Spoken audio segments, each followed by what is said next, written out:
I want to be that person that shared the gift, because when I go meet the universe, however I'm supposed to meet it, I want them to say, well done.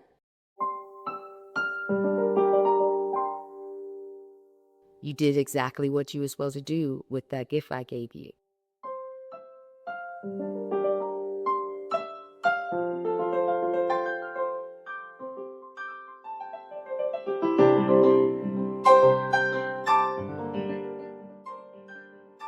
You're listening to Artistry with Heart, a musician's wellness podcast. I'm Stephanie Lynn Bernards.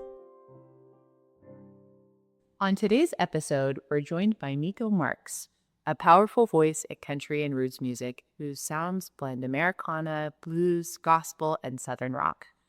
Her warm, soulful presence brings audiences to their feet, and her journey as a Black woman in country music is just one part of an extraordinary story. In 2023, Miko toured the world, sharing stages with Little Feat, Tedeschi Trucks Band, Reese Palmer, and more. We were lucky enough to catch her at the Brit in Jacksonville last night, where she absolutely brought the house down. Miko, it is such an honor to have you on the show. It's so good to be here, Stephanie. Yeah, it's such a pleasure. You have such a show-stopping voice with so much depth and soul that is absolutely palpable from the audience. I mean, people were loving it last night. Oh my gosh. We had an absolute blast hearing you perform at the Brit. Your voice is so powerful and soulful, so I can't wait for this conversation. Thank you. There's a lot behind that voice. Yes. So I know we're going to get into all your musical endeavors, but I'd like to just go behind the scenes here for a moment and hear about how your musical journey began and anything you want to share behind the scenes that listeners might not know about you. Okay. Well, my journey started at a very young age. I was 3 years old. And my mom, I guess she figured I had a voice, and because I would sing around the house. And so pretty soon she had me singing for the family at family gatherings. I was just rooted and grounded in the church. It's called Kojic, so it was Church of God in Christ. So it didn't mean just Sundays. It meant like Sundays, Tuesdays, Wednesdays, Thursdays. Pretty much most of the week was at church. And being at church, I sang in the choir, the youth choir. And so I was just born into this singing family. And we toured the country, going to different church conventions and singing since I was just really small. Wow. Were your parents musical? My mom was musical. She had a different style of singing. Her singing was more, I want to call it classical because it was such a proper way of singing. And so I didn't like it, Yeah. but everybody else did. Yeah, definitely. I was reading a little bit about you and I heard that she was very active in equal rights for all. Yes, And that she also was a single mother that worked like absolutely. third shift. Yeah. Tell me a little bit about her. My mom was, and I don't mean this in a negative way, she was lighthearted. She was airy. She was a hippie, but she was this hippie in a Black woman's body. But she was also very active in the protest in the Black movement in the early 70s when I was born. So she had this double life, like she's a flower child, but hey, we want our rights. It was like she was two-dimensional for sure. Oh, that's powerful. Mhm. Must have really shaped who you are today. Yes. That's so cool. I don't even know where to start with your backdrop of like music. You started at 3 and then you sounds like you took a pretty big break. You went to college to study political science and then you kind of short circuited that because of marriage and early motherhood. Talk to me about the breakaway from music. What was that like for you and like what brought you back? Well, a lot of people don't know this, but I didn't take a liking to music right away. I did it early on as a kid because people said I could do it and they just loved it. I mean, I had people passing out in church and it kind of was scary. So I didn't really take to it. I was a late bloomer Yeah. as far as vocally enjoying and being in it because I was kind of scared of the gift for many, many years. Really. So every time I would be asked to sing, it was kind of like, I don't want to, and it took a long time for me to get to a place where I saw it as a gift and I was supposed to share it. and I got to where I love to share it. Really? What was it about the gift that scared you? Do you remember? I can distinctly remember singing in church and having people crying and having them like, fall out because it was like one of those kind of churches. And that scared me as a young girl. I was like, I thought I was hurting or causing harm and it didn't feel like joy when I saw it from my little 7-year-old eyes. It was just like, oh, this is not good. So it kind of scared me. And I think that had a lot to do with me wanting to not do it as much. And then how did that transform? How did you learn that maybe how you were impacting people was really positive versus Well, not? and in middle school, I got involved in a magical choir, which was for my middle school. And my teacher, Mr. Petrie, I'll never forget, he took a real shine to me and my voice, and he built in me like, this is to be shared. You have a beautiful gift, and we should share it. And I started to see it that way through his eyes. And at 15, I got to sing at Carnegie Hall with this What? choir. And I was just that just let me know kind of like, "Oh, this can be really beautiful." And so I'd say my middle school was the turning point, and that teacher in particular really, really nurtured me. Interesting. It's interesting how we find the people that need to help us nurture the gift that we've been given, whatever that is, Yeah, even when we don't see it ourselves, and trusting that if we're looking for that help, it's there. absolutely. Yeah, well, thank you to that wonderful man. I want to also hear about this gift that you obviously now have decided to share. And it is so just mind blowing hearing you sing the way that you can like just hold people in your hand with your voice. It's like it really feels like people are hearing the depths of what you want to tell us without you having to say it in words, which is always a cue of a really amazing performer to me is the energy that they bring. Yes, it's one thing to be an incredible musician, but the energy behind it is what makes things really land for me. And I really felt that when I was hearing from you, and everyone else in the audience did too last night, I could tell. Thank you. So you recorded like on a lot of albums, but I want to talk about the CD that I bought. I miss CDs, by the way. I feel like we need more of them. But your latest LP from 2022, Feel Like Going Home, is an album I would love to hear about because I think it might speak to some of the things you were just talking about. You describe it as a confluence of where you've been and where you're going, what you've learned, and what you want to teach Yes. and the stories you've wanted to tell but couldn't speak into existence before. And these messages, you say, from what I read, are healing and restorative and profound. Can you unpack that? Like, tell me about this album. Tell me about why it was restorative and healing. And what are these stories that you've always wanted to tell but maybe haven't had a chance? Well, I took a 14-year hiatus from doing music because I was so disillusioned with the industry. When I came in, I thought it was just like, "Oh, you have talent. We're gonna foster this. We're gonna build this." And I didn't know that being a person of color doing country music at the time was not something that was welcomed. And so I just stepped away, disheartened and kind of sad about my initial experience with trying to build a country music career. And so I just went to being a full-time mom. My husband, David, he was the one who said, "You should quit your job and you should sing full time." And so he really pushed me, and we gave it our all in the early 2000s, but it didn't pan out. And so, in the ways that I thought it would. And so I just stepped away and I just paid attention to my family, raised my son. And one night I had this dream and I was playing with my old band from the early 2000s, and this had to have been about 2019. So I just called one of my old band members and I told him about the dream.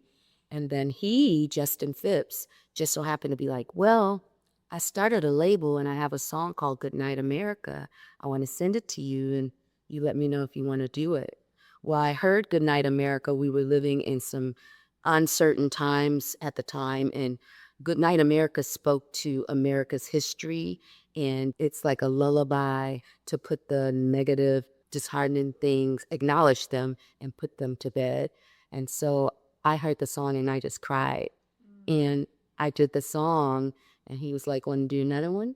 And I said, "Well, I have some songs too." And so we kind of built this feel like going home, our country organically, and everything from just living life and all the ups and downs of that were what you hear on the record. Wow. What were the ups and downs that you were going through at that time that resonated? I suffer from anxiety, depression, just a lot of insecurity. I came from a broken home and, just trying to navigate life as a young woman without all the tools that others may have been having, like two-parent household and, stay-at-home mom, all those things. That's a tricky way to build up your own foundation as a young adult, how to navigate getting that life that you wanted. So, just moving from Louisiana to California, those are two stark differences. I came from a very slow, rural, friendly area to very fast-paced city life and not so friendly atmosphere. So it was definitely an adjustment. And so all those different turns really shaped me. And I had a few scrapes along the way, and those songs are the wisdom pieces that I learned along the way. That is so helpful to hear. I would never have guessed that you ever have struggled with anything. You would come across so confident, which I believe is true. I sense a deep, deep confidence in you that is well earned. But I think I would never have guessed, especially hearing you on stage, that you had ever struggled with anxiety or depression or Yes. these other things that I'm grateful that you share, because many people struggle but feel like they can't share it or whatever. And I think we are the conglomerate of all of our parts, not just the shiny. And I think that those scrapes you were describing really inform the strength that arises. So you were talking about like the songs in this album and the wisdom that comes from them because of the scrapes you had. Is there one particular scrape in your past that brought you to a particular revelation or whatever it might be in this album? Is there like a scrape and then a nugget of wisdom that came from that scrape? There have been a few, but one of the major scrapes that I just had, I was married for 29 years and I got a divorce. Total amicable divorce. My ex-husband, he was the love of my life and my best friend, and we're still very, very close.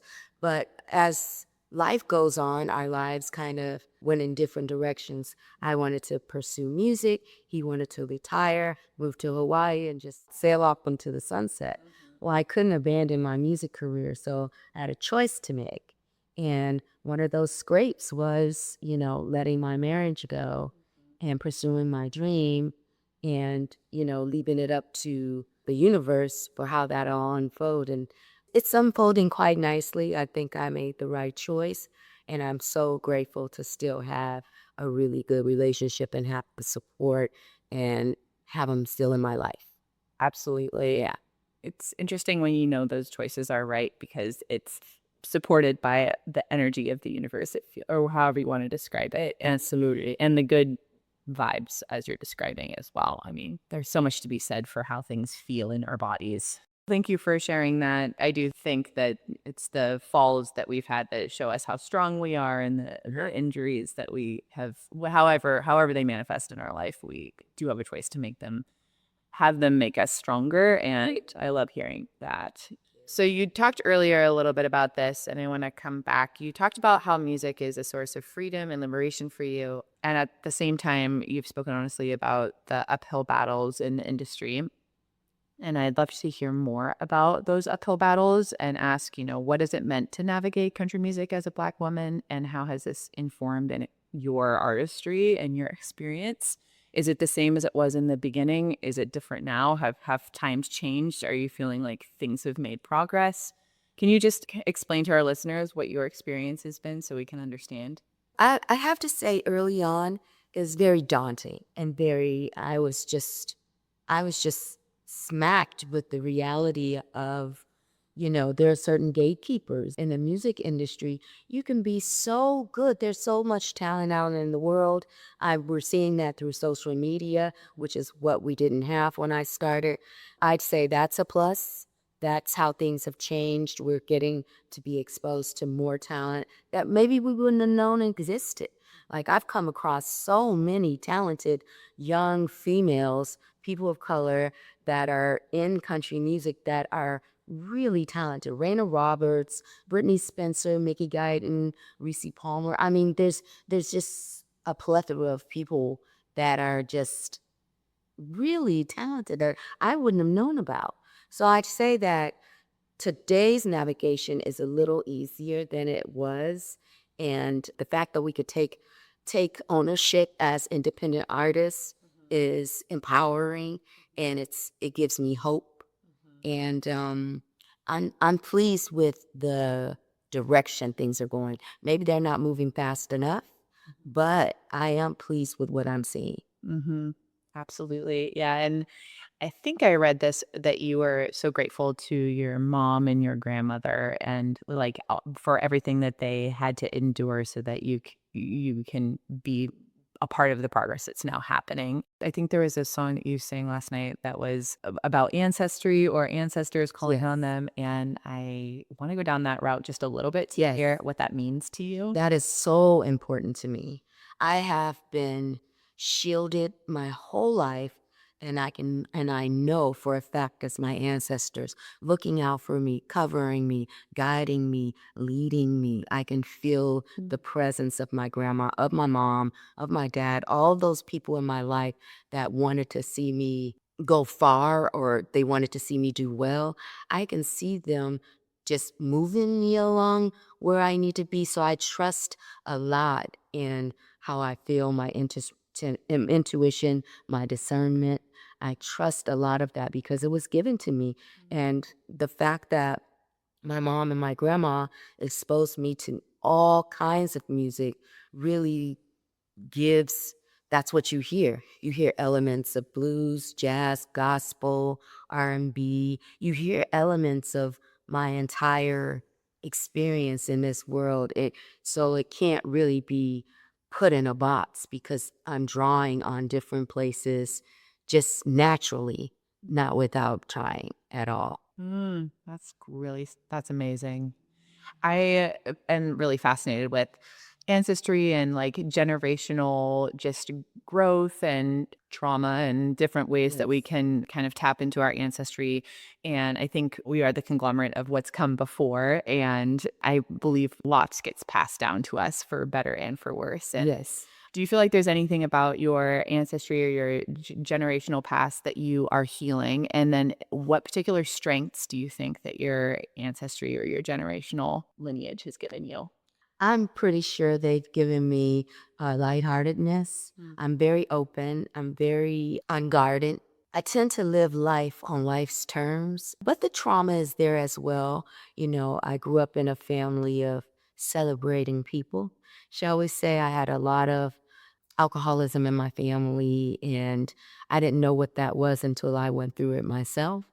And to come out on the other side of that unscathed, so to speak, I feel really blessed for. And I think that was my ancestors helping and guiding me because of their experience with it. And so I think that I've taken a lot of just owning who I am, good and bad, and embracing it all because I'm a nervous wreck. Constantly looking over my shadow. I could be in the grocery store and somebody just says, "Can I have a piece of meat?" And I'm like, "Oh, I'm not alone." And so I had a real anxiety that lives with me every day, but I kind of sit in the spirit with it to kind of just live with it and not try to get rid of it, but just live with it. And it's been better. Yeah. How do you live with it? Like, how do you sit in the spirit of it? When you're in anxiety, what do you do? I kind of talk to myself. I'm like, "You're okay. You're fine. This room is small and yeah, there's 200 people and you're fine. You are you. And you can just relax." And I do a lot of breath work. I do a lot of meditation and prayer. I do a lot of therapy, talking to people, getting it out as opposed to just letting it fester and grow inside. And that's been huge in healing. Mhm. Do you have any particular prayers or meditations that really help you currently, or say when you're about to get on stage or anything like that? Yes, I do. And my band is so kind to join me in every prayer session before we do a show. I ask that spirit go before me, take me out of myself, use me in the way that they see fit.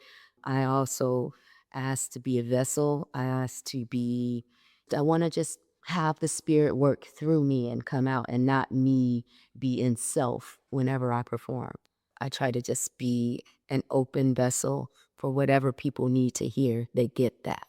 That's a beautiful prayer. The inspiration behind this podcast is really to give musicians and all creatives, well, hopefully all people, a resource and the ability to hear the behind the scenes experience of musicians like you who are performing these very large shows and on these venues on the road, actively sharing their music and in their power, but also to hear that it is a daily choice to live with these challenges like anxiety or depression or whatever it might be. And I love that you have this ritual and this prayer that you do each time you perform.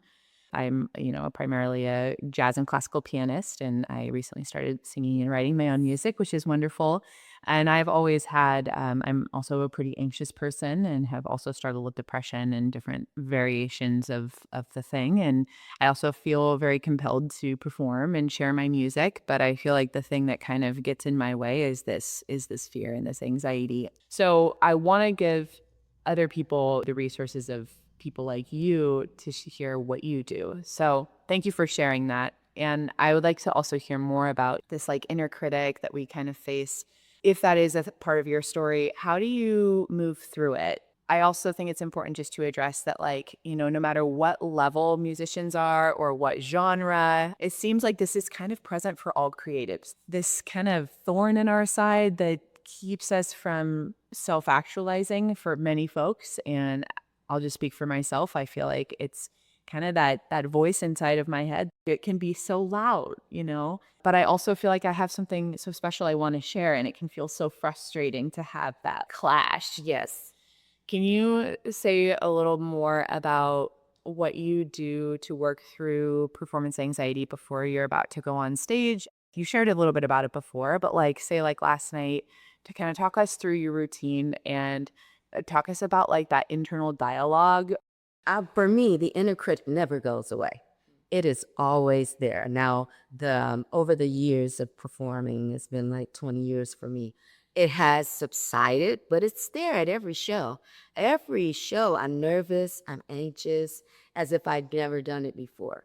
I feel this. That I don't understand. I've done so many shows, so many things, but it's always there. I always have this self-doubt. And what I do is I just tell myself, take myself out of it. And then it helps me to think of myself as a vessel, as I'm being used. I don't take ownership of the gift. It's not mine to do with, and I'm not responsible in this way. I'm just being used. And so when I look at it that way, it takes the pressure off of me to do great or do okay. It just relieves a lot of the anxiety to know that I'm just being used, and all I have to do is show up. And so when I show up, that's what happens. And I get to be really authentic and really present in myself because I'm not owning that anxiety in a way that's going to hinder what I can bring to the people. So I kind of just top myself off, I separate myself from it. Yeah. What is your underlying motivator with performing and music, would you say? Well, people might think this is crazy or old school, but my motivation, I remember when I was a little girl, and there was a story in the Bible about gifts and how one person hoarded their gift, they didn't share it. One person buried their gift, and then one person shared the gifts. And I want to be that person that shared the gift because when I go meet the universe, however I'm supposed to meet it, I want them to say, well done. You did exactly what you were supposed to do with that gift I gave you. I want to be able to say I left it all on the stage, you know? That is beautiful. I love hearing that. Yeah, it's so interesting when you, like, flip the script and you're just like, "I wanna share what I have." Yeah, That self-consciousness just dispels immediately. It's exactly. like the more, like, inward I become, the more anxious I become, but Yes. the more I dispel and be like, "I'm just part of it all. I'm here to do the best work I can do on this short ride of life, Yes. and, like, use me for some good, whatever." That's the place to be. Yeah. That's it. Because I often think of the legacy of music that I want to leave. And I think that if I just leave who I am, the music, and really let go of a lot of things, that's the best I can do. And I think that's the gift. I love hearing that. It's so motivating. Is there like a performance or an event in your life you can point to that informed who you are today as a musician and as a person? Can you take us back to that moment? There's been so many moments. I know. There's been so many moments, but I remember listening to the Grand Ole Opry when I was really young and watching Hee Haw when I was really young and placing myself in my mind, in my dream, as being on that stage one day, like I'm going to do that one day. But then fast forward, I just started to doubt that, like that'll never happen for me. Stop wishing on that star because it's just not going to happen. So when it did finally happen, it was just like my whole world just exploded in this beautiful way. I cried through my whole performance on the Grand Ole Opry because I couldn't believe I was there. And then I actually was like, no, you're here. And then I was just flooded with emotion from years of trying to achieve that goal and have it be full front in the circle, in my moment. It was just that had to be like one of the most special times because I know I was just a little girl when that dream really came alive inside of me and then it died. And then to have it come full circle was just like, wow. The gift wanted to be actualized. Yes. It was like it was planted early on and it was gonna find you. And Yeah. I'm glad that you said yes. I think the more we can say yes to what feels really true to us is just such a gift that we can give ourselves and everyone else as well. I also think it's interesting how things kind of always like it feels like life can be so circular. Like, it's like you kind of leave something and then it comes back in this other permutation, or, you find these different ways to get to the same place. Absolutely. I think that's really special. So, how do you actively honor your voice musically and otherwise? Like, how do you just say, like, this is me? Is it related to getting out of the way and just letting your gift speak for itself? Or is there another way where you're like, this is me and I'm like in my power? How do you stand in your power? How I stand in my power is when I'm performing and I connect to the audience and I give them my heart. I give my soul. And I could be like dirt tired before the show, but something clicks inside of me that wants you to have what I have. I want you to have it in this beautiful way, however that looks for you. And that's what I I just want that so much. So when some a song is happening and I'm connecting with the audience, I just want to give like from the bottom of my soul everything each time. And that's when I feel like I've done it, when I'm spent and I just want to pour into other people because that's what music is for me. When I listen to other people's music, they pour into my soul and I get fed. My whole mood will change. I'll get lifted. There's a shift that happens with music and performing. I literally have my own spiritual session while on stage. It's not mechanical, it's spiritual every time. Like when I do the song Trouble, which is in honor of John Lewis, I can feel the audience get motivated to go out there and do something for somebody else, work on somebody else's behalf, be united, be in community. And I can feel like that encouragement multiply as we're doing the song. I can feel the shift. Yeah. For listeners that don't know who John Lewis is, can you tell us? John Lewis, I call him a freedom fighter. He was very active in the 60s with the Black Power movement. He was very active in politics, very active in fighting for the rights of people, marginalized people. And so he passed away. And we had written this song, Justin Phipps, Steve Wireman, and myself, we written this song before he passed away. And then when I went to do the Country Music Hall of Fame performance, it's on John Lewis Way. And so I was just like seeing all these parallels and also the times that we're living in. I feel like we need to get back to the revolutionary, the protest. We need to get back to the work that he helped build a foundation along with Martin Luther King and, Jesse Jackson. He helped build the foundation of the fighting that we do today that we still have to do. Mm-hmm. Yeah, absolutely. We need to unite Yes. us, not us and them or us. It's like we need to stand together and realize that we're either all moving forward together or we all stay down. Yeah. And I No standing still. No, no. And it's like honoring these people who just laid everything out to make change that is ultimately going to make our world a better place is just such a great example to try to live into and to honor. And I hope that in today's day and age, we can realize how much more alike we all are and get out of this weird dichotomy Yes. of focusing on our differences versus what makes us the same. We're all the same. We're all human. And that's it. All the other stuff, I think, is trained, it's taught, and is a tragedy to our growth.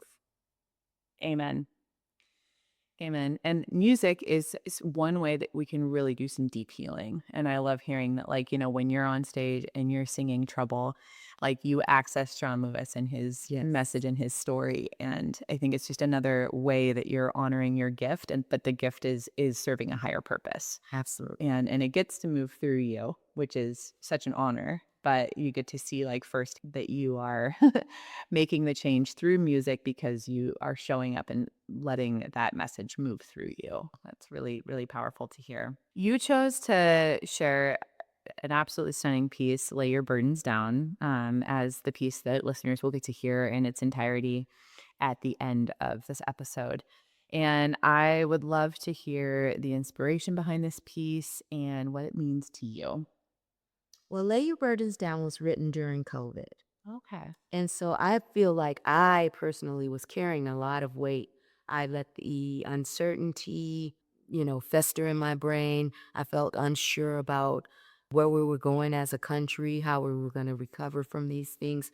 I felt a lot of anxiety, a lot of isolation. So all I had to do was music. And we had like a little studio at Red Tone Records. I'd record remotely, and so Lay Your Burdens Down was really kind of like not telling myself not to carry the weight of the world on my shoulders because I tend to do that. I can feel other people's energy and I'll take that on. I'll hear about something going on in my extended family and take it on. And I just would try to shoulder the world. And in writing that song with Justin and Steve, it was kind of like, hey, a reminder like you don't have to carry all this weight. And burdens are what you make them. And it was kind of like a message to myself, you can lay those things down. You can just hold what you can hold, and that's okay. I think through living, age, maturity, and really seeing the smallness of life kind of lightens the load. Like, hey, you're living one day at a time. Like, take this small day just for today. I'm going to do these things, or just for today. I'm going to not take on these issues. We'll check back in tomorrow. Yeah. Sometimes I set things aside. I always call it, I'll table this. When I put things on the table, it gives me time to process, to not fixate, and it gives me time to expand the space. And then when I come back to whatever I tabled, it's a little more manageable. How do you protect your energy with other people? I don't. Actually, I don't. I don't protect very well because I'm so engaged and open and honest. And so when I feel other energy and it's negative or it's dark, I tend to leave that space. Because I'm an empath and I can feel people, I know negative energy right away. So I can politely remove myself from that. Okay. So it sounds like you don't really protect yourself in like an overt way. You just kind of exit stage left when you feel negative Yeah. energy. Yeah, because I don't want to guard myself to where I'm not myself. Hmm. Because once I'm guarded, then I'm not my full Miko. I'm not who I'm supposed to be. And so it's really about just navigating and finding my people, finding the people with the positive and the openness. Well, it sounds like you give fully and then, remove yourself when necessary. Yeah. But I think it is important to go through life without the guard. Yeah. But I also think many of us have been hurt in many different ways. So it's very difficult to like navigate how to stay open while still knowing that like people can be hurtful and people's energies can be hurtful. Situations can be hurtful. And it is kind of like a challenge to navigate like how do you stay safe and open at the same time energetically with people, whether it's, in rehearsal or on stage or just like in conversation. Do you have anything to say about that? Well, I accept the things I cannot change. Like, I can't change people, places, or things that are outside of myself. But what I can do is I could be my best self. And so that's my focus is on how do I be my best self, not taking on other people's things. Well put. Mhm. Well put. Ah, thank you, Miko. I could talk to you all day. It's just such a gift to hear your wisdom. Is there one nugget or piece of inspiration you can give listeners if they don't walk away from hearing anything else, which I hope they do, because this was a rad episode and you have so many great things to say. I'm sure everybody's just like, yes, that's a great thing to say. That's a great thing to do. Can you give our listeners one nugget of inspiration that they can walk away with that you think would be really helpful for them to hear? Yes, for me, really has been helpful is taking the word competition out of the conversation. Be you, do authentically you, and let everything else fall where it's supposed to be. Focus in on your gift, your craft. Don't hold it too tight. Don't be too strategic or orchestrating certain things. Kind of go with an organic flow of things in being you, and then you'll see the beauty that unfolds. Because if it's in its most natural state, is when it's the most best.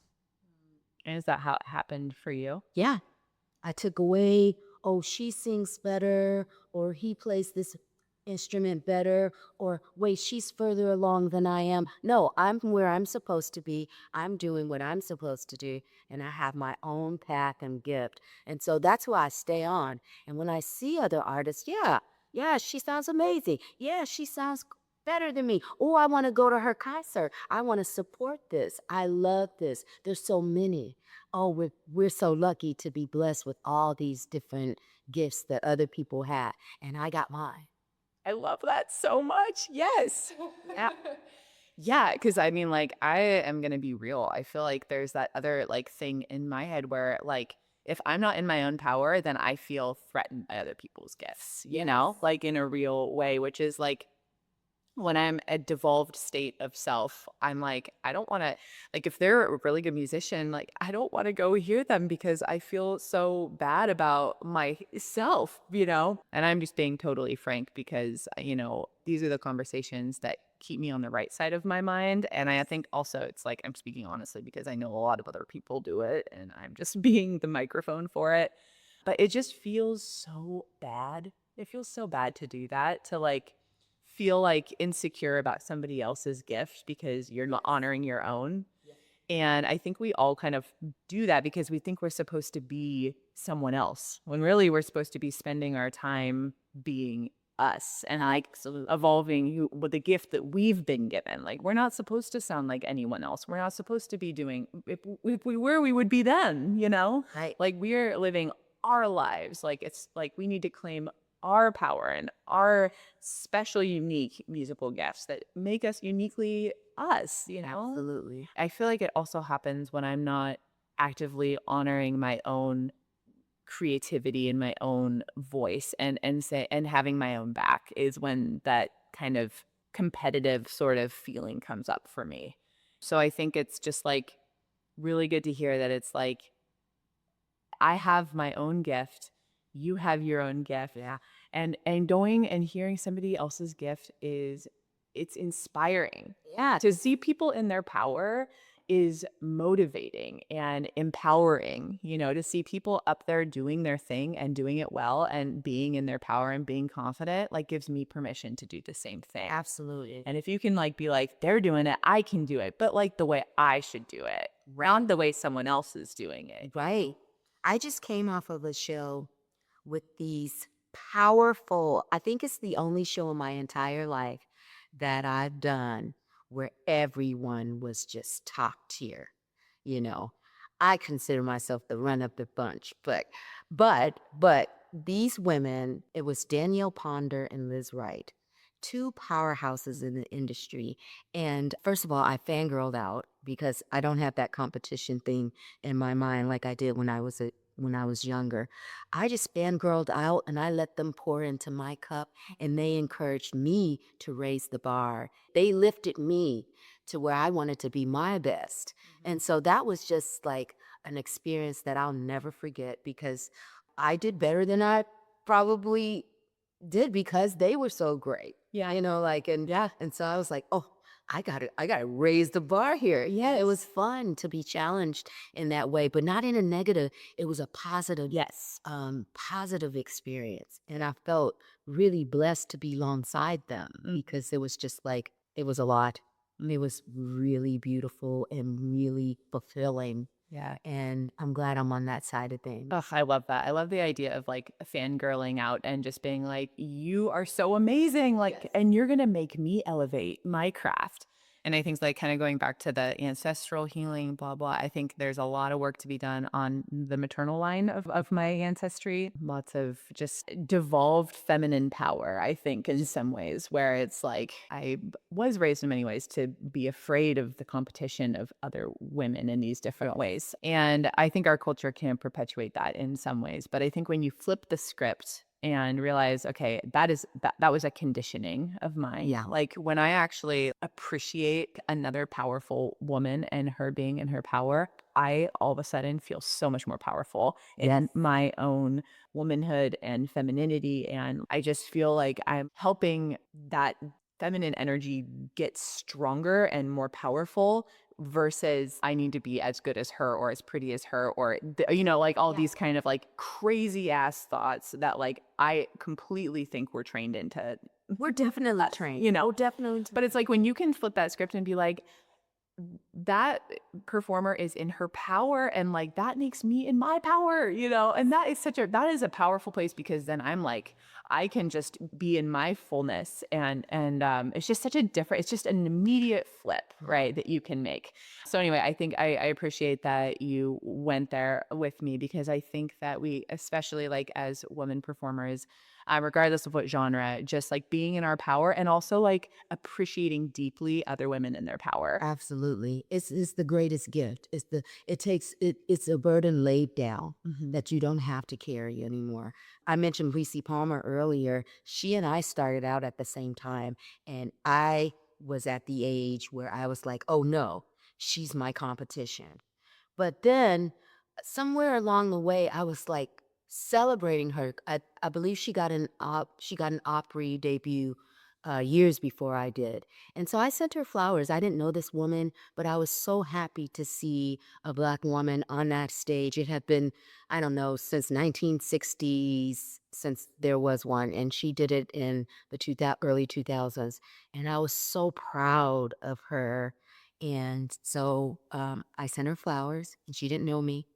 But that fostered a really deep friendship. Now we've written songs together. We've gone on tour together. Okay. We've done so many things together. And like you said, it's empowering.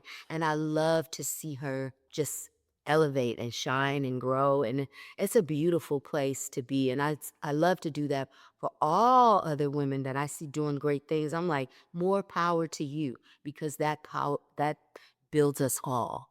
It really does. Yes, it builds us all. And that's what we need. We need all of us to be in our power. Yeah. Because I think more beauty and positivity would be in our world and less of all of the other stuff that Yeah, there's seem. plenty of sunshine for everybody. Yeah, like let's just all bask in it. Yes. Yep. Oh, I love it. Thank you so much for your time today, Miko. This has been so inspiring, motivating, and I just am really stoked to share this conversation. And I cannot encourage listeners and like enough to go check out Miko Marks. All of her songs are just they touch the heart in such a deep and profound way. And now that you've heard her story, I'm sure they'll even do that more so. Definitely check out Feel Like Going Home. It's her most recent LP. And buy a CD because we need to bring the physical copies of music back, right? Yes, because streaming does nothing for the artist. No. What does something for the artist are live performances and merchandise. So buy a CD, get a T-shirt, do what you can to support all artists because as we go into this AI generation, it's not gonna be what it used to be. So we need your support physically at shows, and we need your support in buying the music physically. Physically. I know. I'm totally going to buy a record player. I feel like I'm a CD player and a record player. Yes. But I am also a child of the 90s. So there you go. So, Miko, how can people best get in touch with you? I have mikomarks.com. Yes, mikomarks.com. You want to send me an email, mikomarks@gmail. Those are in all the social platforms. I am the one there, so you can get in touch with me any sort of way that suits you. So you're on Instagram and Instagram, TikTok. I'm on TikTok, but TikTok is a lot. Yeah. But I'm on there. I'm on all social platforms. Yeah. Okay. Perfect. Love it. Well, everybody check out Miko Marks. Like and subscribe to her music, but mostly buy her CDs and her shirts because, streams don't get us far. We hope that you listeners will stay tuned for future episodes like this one. If you heard something that resonated with you or you want more of it, make sure to get in touch with Miko directly at mikomarks.com or any of her socials.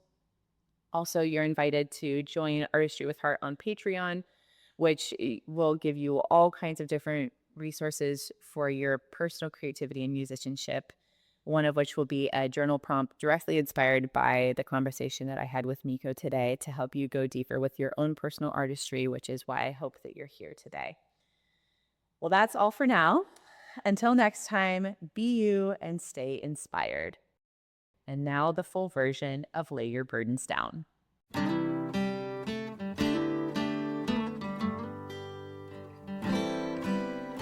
Long is the road you traveled a while, heavy the load that you bear. Though sorrow has followed you every mile, there's hope in the midst of despair.